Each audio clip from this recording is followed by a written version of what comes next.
masih banyak yang takut bila harus dekat-dekat dengannya, dengan alasan dia pernah mati, atau banyak yang mengatakan dirinya adalah mayat hidup. Assalamualaikum warahmatullahi wabarakatuh. Selamat datang di channel R Story.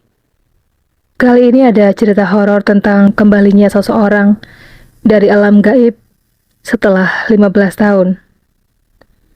Bagaimanakah kisah selengkapnya? Kita simak ceritanya berikut ini.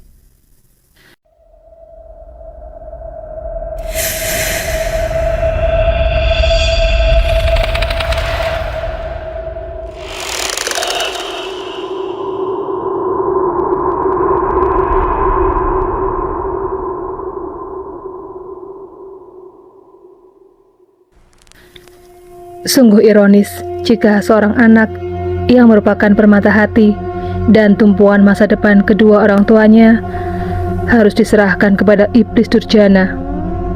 Semua dilakukan hanya demi ketamakan akan harta dunia. Anak yang harusnya dijaga dan dibesarkan justru dipersembahkan kepada makhluk seperti iblis laknat. Bicara tentang fenomena pesugihan, ingatan kita tak lepas dari masalah nyawa dan tumbal. Jika ingin kaya mendadak, konon kita harus menukar sesuatu sebagai timbal balik dengan setan yang dipuja itu. Setan akan memberikan kita harta, dan kita pun harus memberikan sesuatu menurut keinginan si setan itu. Biasanya inilah yang kemudian disebut dengan tumbal. Tumbal itu biasanya berupa barang ataupun nyawa. Semuanya tergantung permintaan si iblis. Bahkan tak menutup kemungkinan nyawa si pelaku berikut beberapa nyawa keluarganya sekaligus. Memang mengerikan. Namun demikian disinyalir banyak orang yang nekat melakukan kesesatan ini. Bicara masalah tumbal, ada pengalaman luar biasa yang dialami oleh seorang laki-laki dari daerah Bogor yang kini telah berusia 55 tahun. Sebut saja namanya Madin. Dia menceritakan selama 15 tahun dia hidup tersiksa di alam siluman babi karena ditumbalkan oleh kedua orang tuanya demi meraih kekayaan. Namun setelah 15 tahun, berkat kuasa ilahi, dia bisa pulang kembali ke keluarganya. Karena itulah terkuak aib kedua orang tuanya yang selama ini tak dia ketahui. Tentu saja kepulangannya itu menjadi kegemparan seluruh kampungnya. Bahkan hingga saat ini pun masih banyak yang takut bila harus dekat-dekat dengannya dengan alasan dia pernah mati, atau banyak yang mengatakan dirinya adalah mayat hidup. Tak terkecuali ibu kandungnya sendiri, sebab ketika dia pulang ayahnya ternyata telah meninggal. Perempuan unsur itu sangat syok menerima kedatangan Madin yang baginya telah meninggal dunia. Menurut penuturan Madin, kisahnya yang tragis itu dimulai ketika dia masih berusia 15 tahun. Seperti biasa, setiap hari dia mengembalakan 4 ekor kambingnya di tepi hutan karet yang berbatasan langsung dengan sungai Cisadane, tak jauh dari kampungnya. Hal ini memang sudah menjadi pekerjaannya sehari-hari, mengingat orang tuanya sudah tak mampu menyekolahkannya setelah tamat SD. Karena kemiskinan keluarganya, hanya 4 ekor kambing inilah harta satu-satunya yang dimiliki keluarga Madin. Ayahnya hanyalah seorang buruh serabutan yang harus menghidupi ibu serta 4 adiknya yang lain, termasuk dirinya. Hari itu, ketika matahari sudah mulai menuju peraduannya di ujung barat, angin sepoi-sepoi yang datang dari lembah Cisadane hampir saja memejamkan mata Madin yang sedari tadi duduk di bawah sebatang pohon karet sambil mengawasi kambingnya dari jauh. Namun rasa kantuknya itu dikejutkan oleh deheman seseorang yang tiba-tiba saja telah berdiri tegak di sampingnya. Orang tersebut dalam bahasa Sunda memperkenalkan dirinya dengan nama Pak Saman. Lelaki berpakaian ala pendekar ini membawa pesan yang katanya supaya si Madin bersedia ikut ke rumahnya atas perintah bapaknya sendiri. Bapakmu sudah menunggu di sana. Dia ada di rumah kami, ujar lelaki berkulit gelap itu. Seperti dihipnotis, Madin menurut saja. Bahkan dia lupa dengan kambing-kambingnya. Ketika tiba di tempat yang dituju, ternyata orang di rumah itu sangat banyak, seperti layaknya sebuah istana kecil. Namun begitu tiba di sana, Madin tak melihat ayahnya. "Oh, ternyata bapakmu sudah pulang, Nak. Katanya kamu disuruh menunggu di sini sampai bapakmu kembali," kata lelaki itu sekembalinya dari sebuah ruangan. Madin pun merasa kebingungan. Dia mulai curiga. Karena bingung, dia mulai kasak-kusuk bertanya pada orang-orang yang bekerja di rumah itu, yang jumlahnya sangat banyak. Iya, sebuah rumah dengan puluhan bahkan ratusan pembantu adalah sungguh sangat aneh. Tapi tetap tak ada jawaban, sebab orang-orang itu semuanya seperti bisu. Setiap kali ditanya, mereka hanya menggeleng dan memandang dengan hampa. Bahkan Madin melihat mereka hanya bekerja dan bekerja. Sehari dua hari Madin dibiarkan tak mengerjakan apapun, seperti orang-orang itu.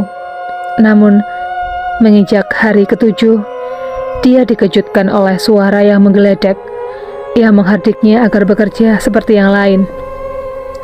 "Kamu di sini disuruh bekerja oleh bapakmu, bukan duduk santai dan melamun terus," bentak orang itu sembari menendang bokong Madin dengan kerasnya. Rasa sakit luar biasa akibat tendangan itu membuatnya sangat takut. Sedangkan orang yang beberapa waktu lalu menjemputnya tak lagi menampakkan batang hidungnya. Akhirnya, lambat laun Madin mulai merasa bahwa dia telah ditipu orang yang mengaku bernama Pak Saman itu. Karena ketakutan yang teramat sangat, dengan berat hati dan cucuran air mata, Madin terpaksa bekerja keras di tempat itu seolah tanpa henti. Dikatakan tanpa henti sebab seolah tempat itu tak ada pergantian hari siang ataupun malam. Hari-hari kelam itu dia lewati dengan cucuran keringat tiada henti. Semua pekerja, termasuk Madin di dalamnya, baru berhenti bekerja ketika tiba saatnya makan. Tapi malangnya, makan saja dijatah hanya 2 kali sehari. Entahlah, siang atau sore, kami tak bisa membedakannya, cetus Madin mengingat kala itu. Ketika ditanya apa saja yang dikerjakan di tempat itu, Madin menjawab kerja apa saja. Mulai dari membangun rumah, mencuci dan masih banyak lagi, termasuk membersihkan kandang babi. Banyak babi berkeliaran di tempat itu. Mereka seolah menjadi tuan bagi kami, kenangnya lagi. Kira-kira sebulan kemudian, Madin baru melihat jika di ruangan lain atau tempat lain ada pemandangan yang memilukan. Bayangan anak-anak kecil, baik laki-laki maupun perempuan, bekerja mengepel lantai sambil menangis. Bahkan anak-anak itu dibiarkan saling cakar-mencakar satu dengan yang lainnya, sampai berdarah-darah. Mereka, anak-anak yang masih suci itu, mengerjakan pekerjaan yang seharusnya dikerjakan oleh orang dewasa. Semoga Allah melaknat iblis terkutuk itu. Ingat Madin dengan mimik yang menegang, menahan amarah akan kenangan yang sangat pahit dan menegangkan kala itu. Madin saat itu terus bekerja dan bekerja bersama puluhan orang lainnya dari segala umur. Tempat itu benar-benar seperti neraka bagi orang-orang yang belum tentu mengerti mengapa mereka bisa ada di sana. Mereka bekerja untuk siapa? Dan apa salah mereka sebenarnya? Berminggu, berbulan, dan hampir 6 bulan Madin bersama orang-orang malang itu terus bekerja. Sekalipun mereka tak pernah mendapatkan makan enak, apalagi digaji. Kita kembali ketika Madin hilang, ketika menggembalakan kambingnya beberapa waktu sebelumnya, di hutan dekat dengan aliran sungai Cisadane. Ketika itu berita tak pulangnya Madin ke rumah bersama kambing-kambing gembalaannya menjadi kegemparan seluruh warga desa. Kedua orang tua Madin pun ikut panik dan menangis demi mengetahui Madin tak pulang hingga larut malam. Setelah disepakati oleh beberapa pemuka desa, akhirnya rombongan sesepuh desa dibantu beberapa pemuda menyusul dan mencari Madin ke tempat biasa dia mengembalakan ternaknya. Memang tak begitu sulit menemukan tempat itu, tapi para penduduk tak menemukan Madin. Hanya 4 ekor kambingnya saja yang ada di sana. Setelah dijelajahi areal hutan di sekitar tempat itu, nyatanya para penduduk juga tak menemukan jejak Madin. Akhirnya mereka pun pulang dengan hanya membawa 4 ekor kambing saja. Sesampainya di rumah, kedua orang tua Madin hanya mampu menangis dan tak bisa berbuat apapun. Namun belakangan diketahui kalau Madin sesungguhnya anak angkat kedua orang tua itu. Dulu mereka tak punya anak, sehingga Madin diangkat sebagai anak. Setelah mengangkat Madin sebagai anak, barulah ibu Madin mengandung ketiga anak lainnya. Baru keesokan harinya, seorang penderes getah karet mengabarkan penemuan seorang mayat di semak-semak di tengah hutan dengan penuh luka. Mayat itu tak lain adalah Madin. Para penduduk mengira dan diperkuat oleh analisa dokter jika Madin tewas karena diserang oleh binatang buas. Hal itu ditandai oleh beberapa luka serutukan binatang dan beberapa helai bulu babi hutan yang masih menempel di kaosnya. Berita kematian Madin makin membuat gempar desa. Bahkan ibunya beberapa kali jatuh pingsan. Entah pura-pura pingsan atau memang dia menyesal karena telah melakukan semua itu demi kekayaan. Yang pasti kala itu juga jenazah Madin langsung dikuburkan. Selama waktu berjalan, kematian Madin sedikit demi sedikit mulai hilang dari ingatan seluruh warga desa. Setelah 15 tahun sejak kematian Madin, warga desa pun benar-benar lupa dengan kisah tragis seorang anak yang rajin itu. Bahkan ketika ayahnya meninggal, kabar tentang Madin sudah dilupakan orang. Beberapa hari setelah ayahnya meninggal, kegemparan luar biasa kembali terjadi. Di desa itu, tiba-tiba muncul seorang laki-laki setengah baya yang mengaku bernama Madin. Anak yang dikabarkan meninggal dunia 15 tahun yang lalu akibat diseruduk babi hutan. Tak ada yang percaya jika dia benar-benar Madin yang sudah mati. Namun, sejumlah warga desa yang menjadi saksi peristiwa 15 tahun yang lalu mulai percaya. Hal itu ditandai dengan beberapa tanda, diantaranya adalah kaos yang dipakai Madin ketika hilang dulu. Walau kini sudah hampir hancur dan terasa kesempitan, begitu juga celananya yang sudah compang-camping, namun masih dikenakan oleh Madin. Akhirnya sebagian penduduk percaya jika itu benar-benar Madin. Acara selamatan pun digelar, dan dari sinilah awal kisah ini meluncur dari mulut Madin sendiri. Walau begitu, tak sedikit pula orang yang takut berdekatan dengan Madin yang dibilang mayat hidup. Mengapa hal itu bisa terjadi, dan siapakah yang mati kala itu?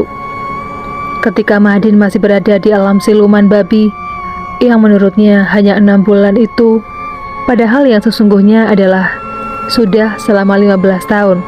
Tiba-tiba ada kegaduhan di istana babi. Rumah besar bak istana itu tiba-tiba bergetar hebat seperti gempa. Orang-orang berlarian menyelamatkan diri, termasuk Madin. Dalam pelariannya di antara guncangan tanah, telinganya mendengar sebuah lagu yang pernah didengarnya walau dia sudah sangat lupa. Ketika dia dengarkan dengan seksama, Madin baru ingat jika lagu itu ternyata suara adzan pertanda ajakan sholat. Dalam kepanikannya, dia mengikuti suara dan menirukan adzan itu dengan linangan air mata. Bumi semakin bergoncang hebat. Tanah di sekitarnya seperti beterbangan ditiup topan. Tiba-tiba terdengar gemuruh seperti topan menerjang yang meluluh lantakkan tempat itu hingga Madin jatuh ke dalam kegelapan. Di saat kesadarannya kembali, dia sudah berada di tengah hutan, dan tak jauh darinya, dia menemui orang tua bersorban yang ternyata orang inilah yang mengumandangkan azan. Begitu selesai, Madin segera merangkak dan memanggil orang tua bersorban itu. Orang tua tersebut seperti kaget dan bingung, seperti halnya Madin. Menurut penuturan orang tua itu, dia mencari seorang bocah perempuan yang konon diculik lelembut hutan karet ini, tapi yang muncul justru Madin. Namun orang tua bijak itu sudah mulai menangkap arti semua ini. Dengan menyebut kebesaran Allah, Madin diantarnya ke tepi hutan dan menyuruhnya pulang. Siapakah gerangan orang tua ini?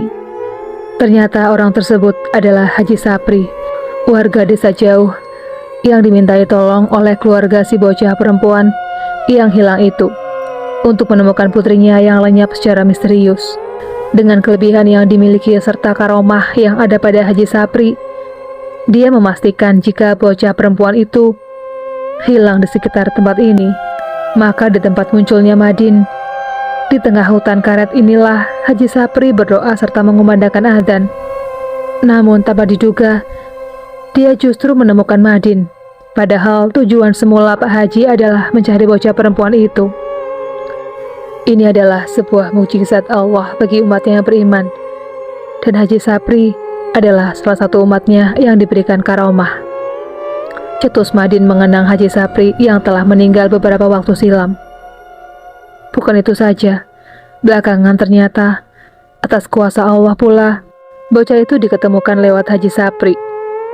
Bocah itu ternyata dibawa makhluk halus di tepi hutan dekat dengan jalan raya. Tempatnya didemit penunggu pohon trembesi. Madin pun baru mengetahui jika kematiannya adalah karena ditumbalkan oleh orang yang silaukan dunia. Ternyata orang tua angkatnya memuja siluman babi demi kekayaan. Semoga peristiwa ini mengajarkan suatu hikmah bagi kita akan kebesaran Allah, dan janganlah sekali-kali berbuat syirik kepadanya. Demikianlah kisah seseorang yang kembali dari alam gaib setelah dia ditumbalkan oleh kedua orang tuanya. Buat kalian yang suka dengan channel ini, jangan lupa untuk menekan tombol subscribe-nya supaya channel ini semakin berkembang. Sekian dulu video kali ini, jumpa lagi di video berikutnya. Assalamualaikum warahmatullahi wabarakatuh.